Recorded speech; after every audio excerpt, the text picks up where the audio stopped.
Welcome back to another deep dive here on Singapore Property Talk Law. Before we jump into today's fascinating topic, please do take a moment to like this deep dive and subscribe to our channel too so you don't miss any of our latest insights. Today, we're taking a bit of a detour, actually. We're looking at the evolution of Chinese names in Singapore.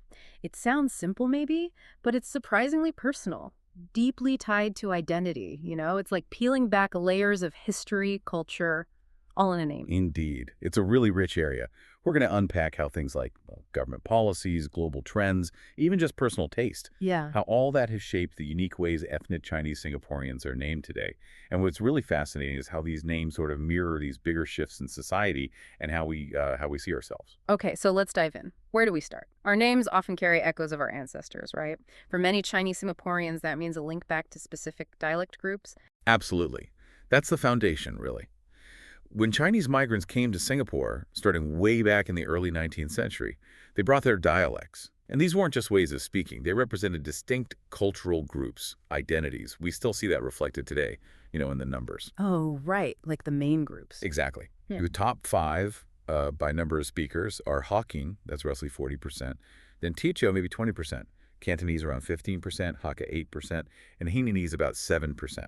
And historically, these groups often settled in specific areas, did particular jobs. Like what sort of jobs or areas? Well, for instance, Hokkiens were often big in shipping, finance around Amoy Street way back, tea shoes, maybe more fishing near Punggol. Cantonese were often craftsmen, say in Creta Air, Hakkas sometimes in agriculture or medicine, and Hainanese, who arrived a bit later, often dominated F&B, hospitality. Interesting how it was so defined. So how did that translate into the names themselves? What did a traditional name look like? Good question. Traditionally, it's surname first, then a given name, usually 2 characters. And often, that first character of the given name was a generation name, shared among male cousins, you see, really emphasizing that family identity, the lineage. Ah, the generation name. I've heard of that. Yeah. And another key thing is what linguists call semantic transparency. Basically, the meaning of the characters, the meaning of the name is usually clear. Parents chose names for their hope, virtue, whatever, which is, quite different from many common English names where the original meaning might be totally lost on us today. Okay, so that's the traditional picture. But things change, and the influence of English, that seems huge in Singapore. How did that process, this Englishization, really take hold? Yeah, it's a major shift. I mean, how did English become so central? Well, one big driver was Romanization, basically how the names are written using the English alphabet. Unlike in mainland China, where the official name is the characters, here in Singapore, your official name is the Romanized version. And that version isn't always standard Mandarin pinyin, is it? Exactly. It often follows the Southern Chinese dialect pronunciation, so you get tan for n, not chen, or ong for n, not wang. And crucially, the tones, which are vital in Chinese, usually get lost in this romanization. Right, so the sound changes, the nuance is lost, and then there's the obvious part, English first names. Oh, absolutely. That's the most visible change. It started picking up pace quite early. Back in 1984, Lee Kuan Yew actually noted a 5-fold jump in Chinese parents giving Western or Christian names compared to just 20 years before. And today, I mean, look around. University graduation lists, social media, almost every Chinese newborn seems to get an English name. And does that mean the Chinese given name gets sidelined? Often, yes. It can lead to what you might call the abandonment or, well, just much less use of the Chinese given name in daily life. So someone might be officially Mabel Lee Su Peng, but everyone just knows her as Mabel Lee or even just Mabel. That multi-part name, rich with heritage, often gets shortened in practice. And even the order changes sometimes, right? Like the English name first. Yeah, the name order itself has become hybrid. You still see the traditional surname first, but you also see the English name first, like Mabel Lee, or even surname last if initials are used, like maybe Mark T.M. Lee.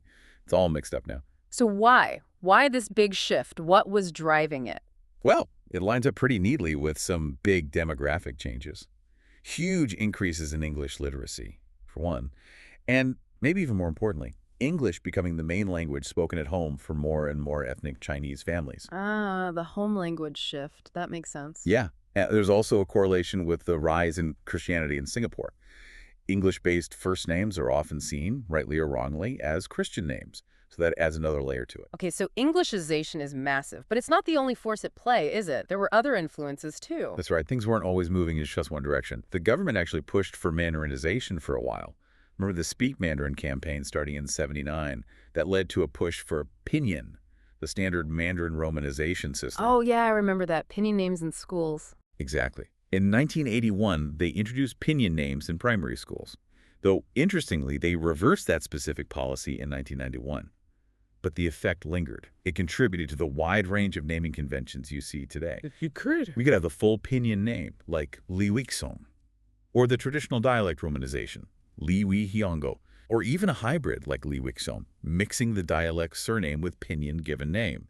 It created variety, but also maybe some confusion. Confusion? How so? Well, you might have someone whose official documents show both. Like an IC might list Chua Xiaoling, that's the dialect form, and then in brackets Kai Xiaoling, the pinyin equivalent. So which one is their name officially? Yeah, I can see that being tricky. And what about the really young generation now? What are parents choosing today? We're seeing some newer trends emerge. Some younger parents are opting for just simple English names.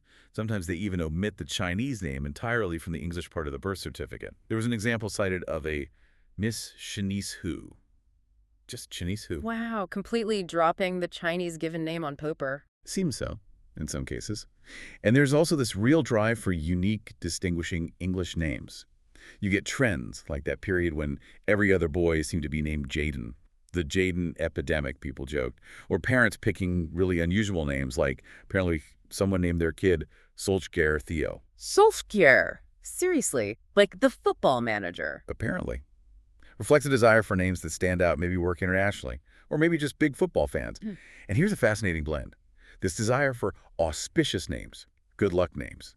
It's now crossing over into English names. You mean like good fortune associated with an English name? Exactly. You actually have feng shui masters now offering services to choose English names based on things like numerology, planetary positions, blending these very traditional Chinese beliefs with the modern practice of picking an English name. Wow, that really shows how names are this canvas for identity, reflecting this incredibly mixed, globalized Singapore. Absolutely. It's a synthesis, isn't it? Tradition, modernity, global influences, personal choice, all wrapped up in a name. Okay, shifting gears slightly. Beyond the official names, there's this linguistic quirk you hear a lot in Singapore English. The reduplication thing, like calling someone min, or maybe boy. What's going on there? Yes, reduplication. It's fascinating because it's a grammatical structure borrowed directly from Chinese languages, but it's packed with cultural meaning in Singapore English. So you take one syllable from a Chinese name, say Shuman, and you double it. Min. Right, and it feels quite informal, affectionate. Exactly. It's primarily child-oriented. Adults use it mainly for babies and young children. It signals affection, intimacy, like you might call your baby nephew boy with that specific tone pattern. It also has a strong family orientation. It's typically used by parents, aunts, uncles, grandparents. So within the family mostly. Prototypically, yes. But it can also extend to really close family friends. Using it can kind of forge that family-like bond with a younger person. But I imagine it could feel a bit weird if you're, say, 30 and someone still calls you that. Oh, definitely. While it comes from a place of affection, it can cause embarrassment for adults because it carries this strong connotation that you're still someone very small. It can subtly undermine your adult status, suggest you're still being doted on, maybe still dependent, even if you're not. So it's different from just repeating a name for attention, like, hey, John. Totally different. Simple repetition is just pragmatic, grabbing attention, could be used with anyone. Reduplication implies a specific kind of relationship affectionate, usually senior to junior, often within the family circle. So this little linguistic habit actually tells us quite a bit about cultural values here. Absolutely. It highlights how much significance is placed on age and seniority in the community. It reflects perhaps a tendency for older generations to sometimes maintain that caregiver role even when children are adults. And that can lead to subtle tensions. Younger Singaporeans often want to be seen as autonomous individuals. Yeah, I can see that. So it's this really interesting example of linguistic resourcefulness. Singapore English borrows a feature from Chinese and uses it to express these very specific, nuanced cultural meanings about relationships and age. Okay, so wrapping this all up, what's the big takeaway? We've gone from dialect origins through romanization, the massive rise of English names, government campaigns, pinyin, and even these unique linguistic forms like reduplication. It's such a dynamic mix. It really is. Singaporean Chinese names are this incredible blend of tradition and modernity, policy and personal choice, local roots and global trends. They're living things, constantly evolving. They really tell a story of identity. Exactly. And I suppose that leaves us with a bigger question, maybe for you listening as well. What do our names and all this complexity, this hybridity, what do they really communicate about who we are as Singaporeans, both to ourselves and, to the rest of the world? It's clear they're far more than just labels. They're reflections of our whole cultural journey. That's a really powerful thought to end on. Names as living reflections. Thank you for joining us on this fascinating deep dive into Singaporean Chinese names here on Singapore Property Talk Law. And please don't forget to like this deep dive and subscribe to the channel. We'll see you next time.